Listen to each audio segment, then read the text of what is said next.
I really enjoyed your talk.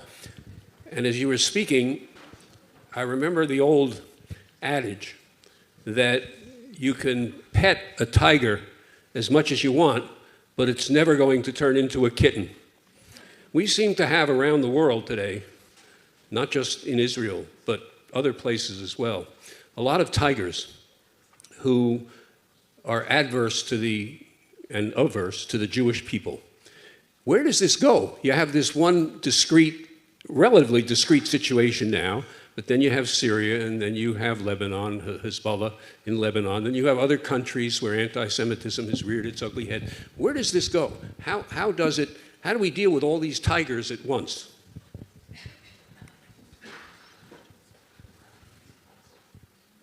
First of all, I don't have a problem trusting a tiger. I love wild cats. But I have a problem trusting a hyena. And in this case, we're not talking about tigers. You know, tigers, they have actually dignity. They will not eat if they are not hungry. And they will not kill for sport. And they will not kill for fun. They will kill only to eat. And when they are satisfied, they are harmless. I know even tigers that they are vegetarian tigers. You know, so I don't have a problem with them. I have a problem with hyenas. You know, those are the ones who would stab in the back. And Israel is always open for dialogue. Israel always extending their hand to the Arab world to negotiate, to dialogue, to open bridges.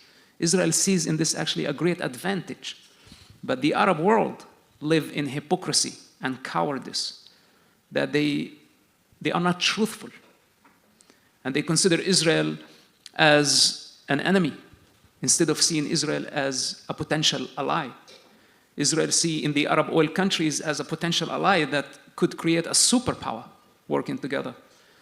So let's have a little bit of hope. Today, in the chaos of war, when the loudest voice is the sound of gun, of the bomb, there is not much left for dialogue. But I am sure that there will be time for talk.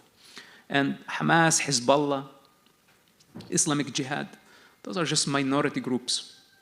And I think by eradicating Hamas, Israel will set the example for every terrorist group that violence against Israel is a dead end.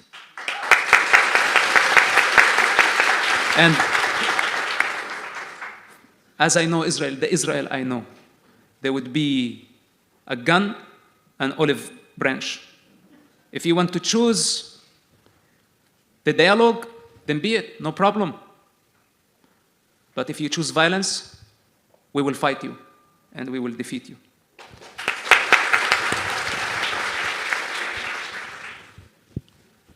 Israel just approved the hostage deal with Hamas. They did? 2 minutes ago, it just came in. Okay. What are your thoughts on that? And like in your Okay. What's the question? right, so CNN just reported that Hamas and Israel That's important. came to that deal. And then what is your thoughts on what might happen with this potential pause in fighting? Okay. First of all, I don't know the entire deal, so we don't know what it is, what's for. By what I know for sure, that Israel is not giving much to Hamas in this deal. I know for sure. And I know for sure whatever deal on the table or they have achieved, that this is a temporary situation, a tactical thing. And if it meant the release of, for example, dozens of Israeli hostages, I am pro that. And I'm okay with it. Let them come back to their families because we don't know what will happen tomorrow. And the return of hostages, even if Hamas is so desperate for a ceasefire, whatever they need out of this ceasefire, it can be used against them. My feeling that Hamas needed and still need the ceasefire to relocate. This is an opportunity. This is an opportunity. We need intelligence. The war is not always about the gun and about the strike. It's about intelligence. As they move, we watch. And the people, whoever made this decision, there are ups and there are downs. They had to compromise. But I'm happy that some hostages would be released and back to their families. Hi, thank you. I appreciate your talk.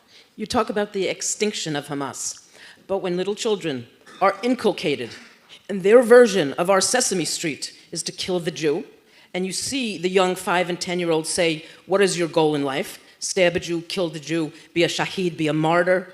How do we end Hamas?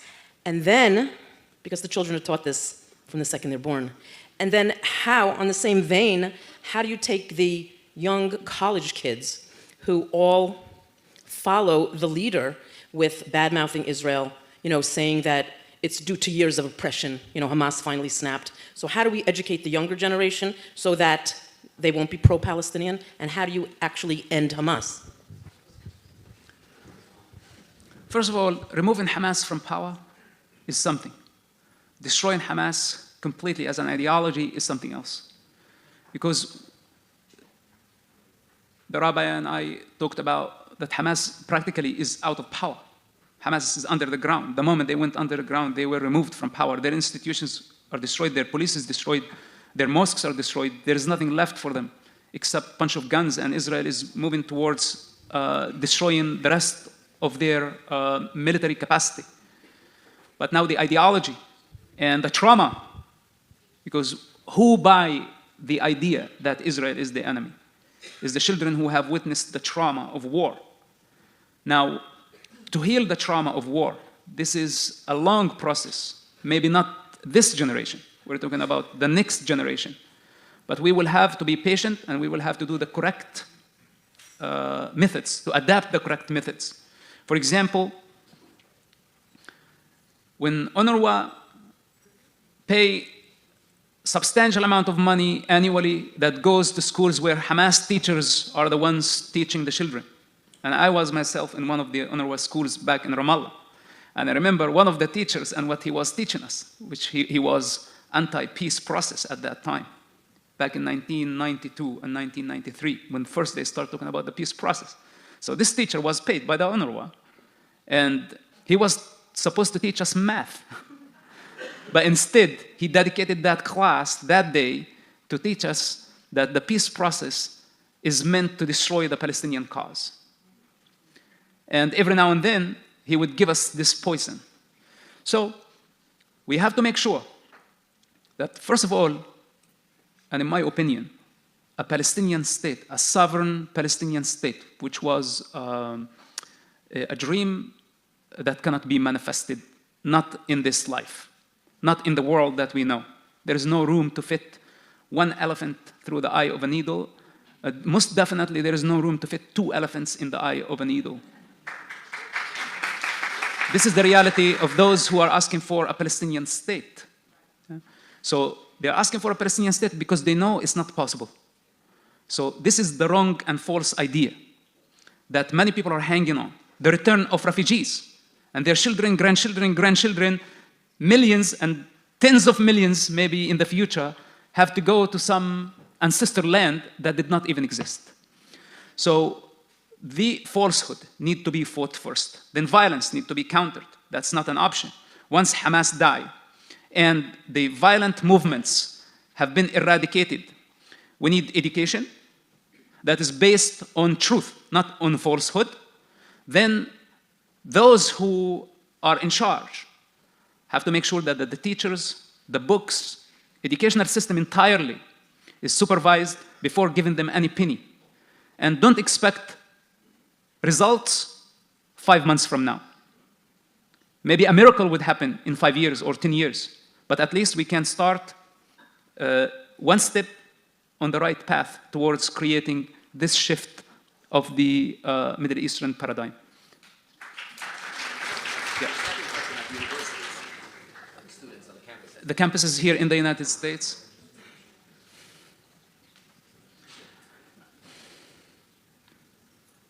You know, many people suffer from void. Many people, they don't have a cause. They don't have a purpose in life. And this is the reality of the material world. The United States represent the material world where everything is about money. So even when they go to college, they don't go to college because they want to answer the questions, existential questions about life, who they are, and what's the purpose of their life. They go to college because they just want to learn how to make money and be a utility in the society. Hence, they are swayed easily. They are not anchored in truth. Unlike, someone who has a spiritual depth, a purpose, a value system, some principles that anchor them, then they're harder to be swayed. That's why it was easy for this generation, the TikTok generation, to be swayed and driven. Even we don't know, these accounts, for example, on social media, we don't know where they come from. It could be Russia, it could be North Korea, it could be China running this account. I have so many people running account under my name, and I could not bring them down. I never asked public for donation, but some people were just taking $1,000 for an interview, and the media were calling me saying, hey, we gave you $1,000, why don't you give us an interview? I was like, I did not take any money from you. I never take money for media interviews. While there are accounts using my name, scamming media, scamming everybody. And I could not control it. And when I reached out to Instagram or to, the answer was very ugly, actually.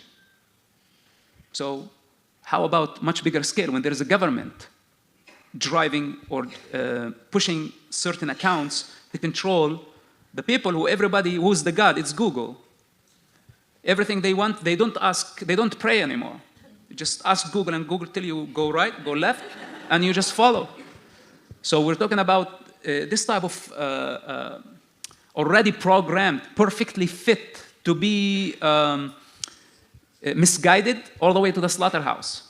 This is not only about Israel, it's not only about campuses, it's about modern humanity. Can you talk a little bit more about the anti-Semitic roots, if you believe there are, in Islam other than Hamas? Like whether it exists in Salafism in general, whether it's possible to be a Muslim but not to be anti-Semitic? What are your thoughts on that? Look, it's very clear in the Quran and in the Hadith, and I don't know who actually wrote the Quran, because Muhammad himself was illiterate. So how could he read or write? Even if he had scripts who, let's say, wrote the Quran that came to him from the divine, he couldn't validate it to say, yes, this is it. I have a writer. When I write something, I send it to him. He sent it back and said, okay, this is mine, no, this is yours. But in that case, Muhammad didn't know how to read. So it's the Quran of the script, or the scripts who came after, possibly the sultans that had many problems with the Jewish people, and they needed a divine cover for whatever crime they needed to commit. So it's really hard to tell, but what we have available today, and as someone who restudied Islam after I left Islam, in fact, the big project that I worked on for the past 10 years, writing and rewriting, and I cannot say too much about it because it's very controversial, but it's on the life of Muhammad. And I'm struggling because there are a few chapters where literally Muhammad and his allies annihilated the Jewish tribes of Saudi Arabia or the Arab Peninsula at that time. So I don't know if even there was any Jewish communities there based on your history, but at least in the Islamic history, they say that there were multiple Jewish tribes in the Arab Peninsula who came from Yemen or who came from the north, inhabited the peninsula, and there was a genocide where all men were basically slaughtered and women, children were sold to slavery. And I'm struggling with this part of the story because it's significant. On one hand, I wanted to create a positive model of Muhammad because this is my attempt to reform Islam. And I want to set Muslims to a higher standard of consciousness, a model that they follow that can take them out of their darkness. But also I could not leave this part of the story out. So it has been a very, very challenging project, and it exists. The question, how do we feel about it today? Are we going to just see it in the context of the 6th and 7th century and learn from that conflict and move on? Or are we going to try to manifest it again in the 21st century? And that's the difference between, I think, the majority of the Muslim world. That I don't think they have interest to just go and kill Jewish people. In fact, if they get to know to the Jewish people, and if we can build bridges of understanding, I think they can coexist. So we eradicate those who want to manifest religious hatred. We have to eradicate them, no negotiations with them. And on the other hand, we try to build bridges of understanding. And by the way, before the war, we started already. There was dialogue with Saudi Arabia, with Morocco, with many Arab countries. And many visitors came to Israel, and many Israelis went to visit the Arab world. So there is some hope. It's not over yet. But now we're at war right now. We are at war right now. Sir, I spent a long time in the intelligence community of the United States. I know you worked a decade or more with Mossad. How did we miss it? How did we miss the 7th? I've been asked that question, and I'm curious what your comments would be on that topic. Thank you. Look, there are mistakes. Okay? And I think the biggest mistake, the Israeli intelligence followed the American lead by depending too much on technology. The strength of the Israeli intelligence was human resource, that you needed an eye everywhere. An eye can see, can feel, can analyze with human intelligence, not to be totally dependent on cell phones, social media, technology that could be you could be easily misled, just like the kids on campuses can be manipulated. Hamas played some game. I don't know all the facts, but there is a failure. And we're not afraid. You know, in democracy, everything will be evaluated. But now, when we are at war, that's not my concern. My concern, we regroup, we put the failure on the side, and we build our strength. We build the momentum. Today, Israel has about 1,500 Hamas fighters, and I think this is the intelligence hub. And this is what actually is giving Israel the upper hand, because those are the ones who dug the tunnels. Those are the ones who know which tunnel has the bigger bunker, the smaller bunker, their locations, other logistics on the ground. And today, Israel is going back to the old school, getting information from a human source. And this is why I say, even if you hear about ceasefire, don't think that Israel is bending. Not this time. But could be of a benefit. And I don't want to say too much about this so the enemy does not hear. You mentioned that the idea of a Palestinian state in its own authority couldn't work, but do you ever think there will be a two-state solution so this fighting stops? Two-state solution is finished. There is no two-state solution. I don't want, even if Israel agreed to a two-state solution, I will disagree, and I will stop it.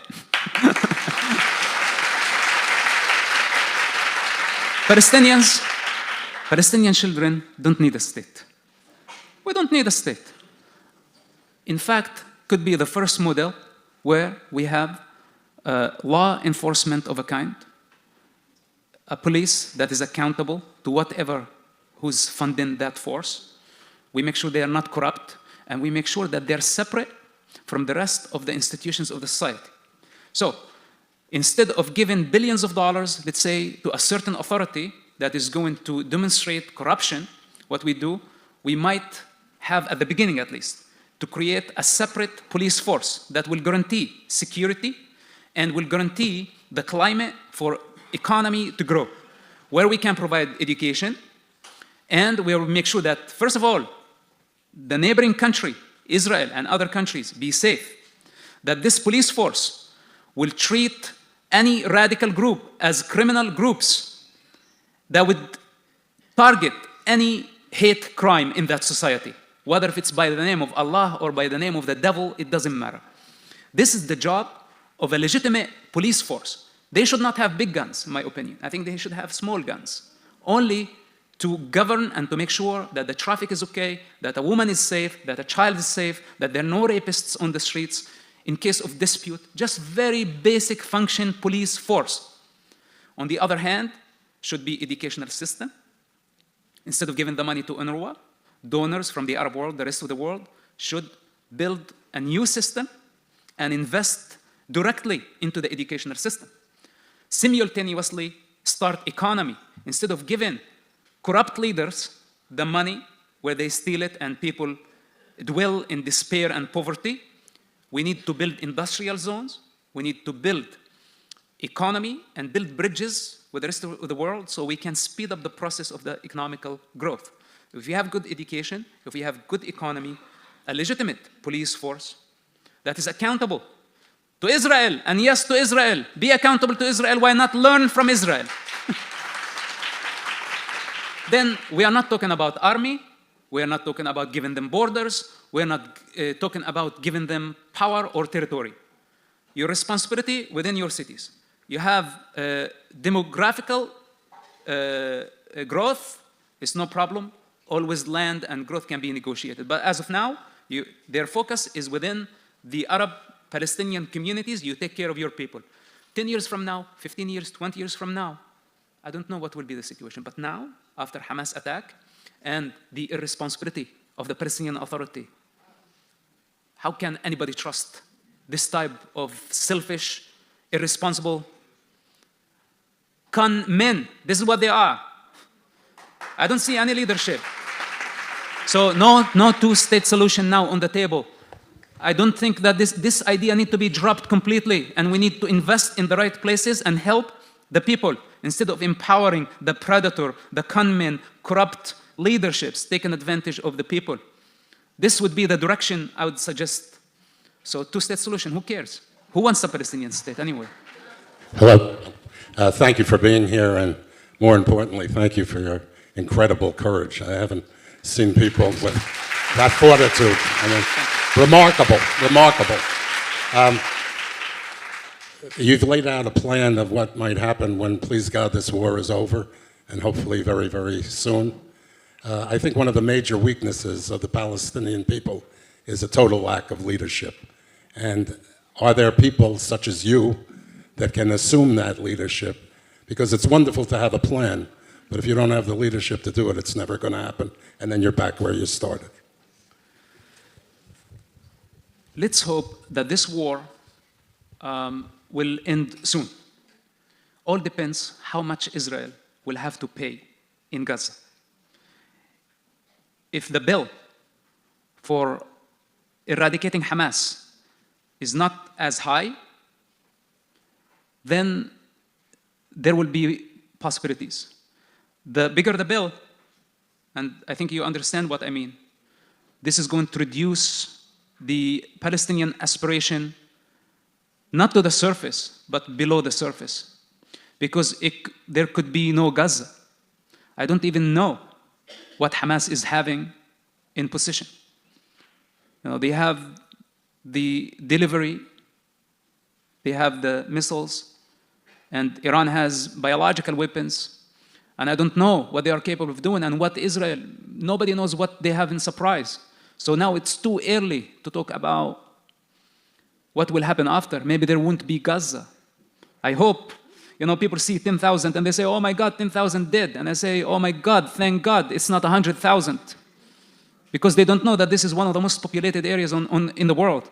And in my opinion, if it was up to me, I would relocate all the people of Gaza somewhere else. If it was up to me. Now this sounds extreme, but you know why? Because Gaza to me is only a refugee camp.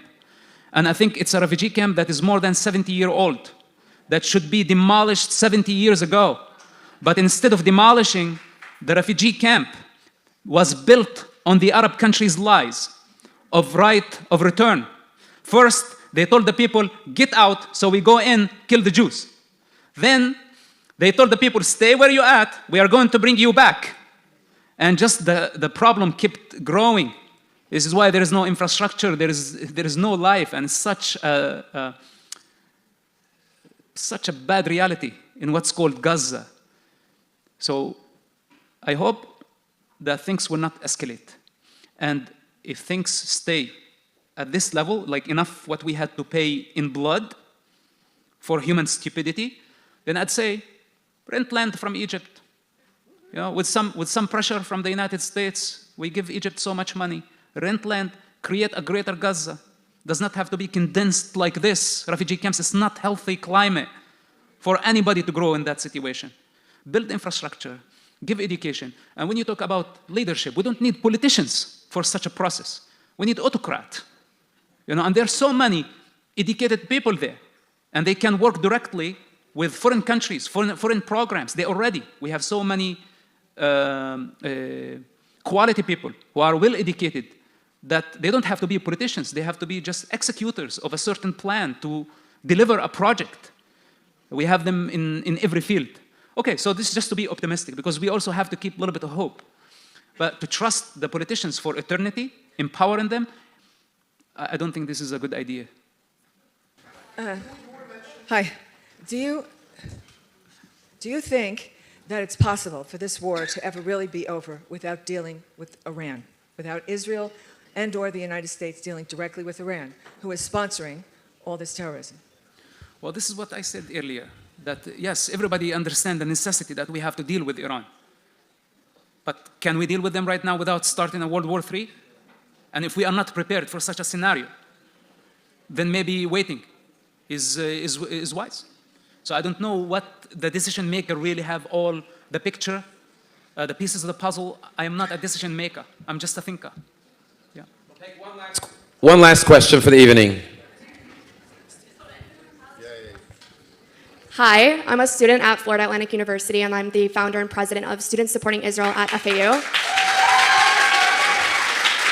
And I'm very proud to say we have Students Supporting Israel clubs and students from 3 different Florida universities here with us today as well. Yes. We have students from Florida Atlantic University in Boca Raton, University of Florida in Gainesville, and Florida State University in Tallahassee. And yeah. As college students, we are the front lines on our campuses. Even in Boca Raton, Florida, we are seeing the pro-Hamas protests on our campus. And while what you said today is really helpful for us to talk to these people and try to have a dialogue on our campus, what is your message to our students who are really going through it for the past month, and we're going to be continuing to going through this? So what is your message to the students who are on these front lines in universities in Florida and around the rest of our country?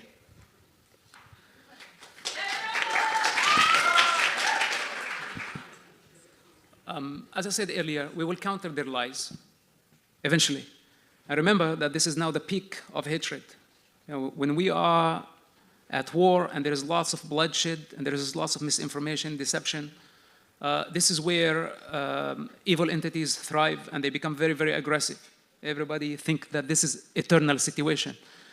What they don't understand that this is just temporary reality, and order will be restored afterwards.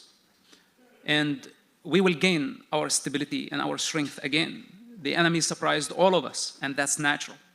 That's natural that all of us got a very strong shock, so we awake. So don't think of the situation. I'm a lot older than you.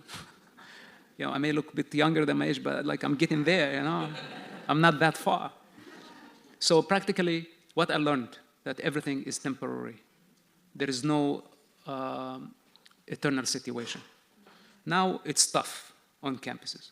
Endure the situation, endure the lies.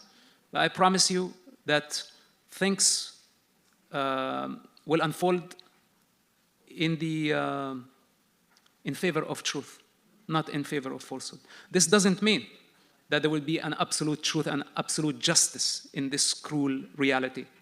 As long as mankind cannot see things for what they are, not have the power of discernment, then we will have to expect the worst.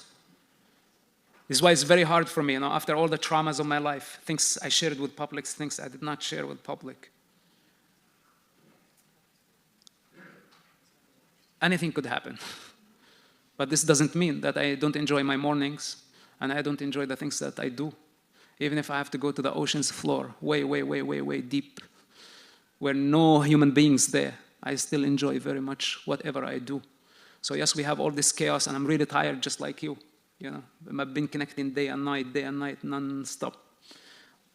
But I believe in truth. I believe in this cause. We are going to win this war. I promise you this. And the enemies of darkness, they're going to perish, basically. Thank you very much. Thank you for having me.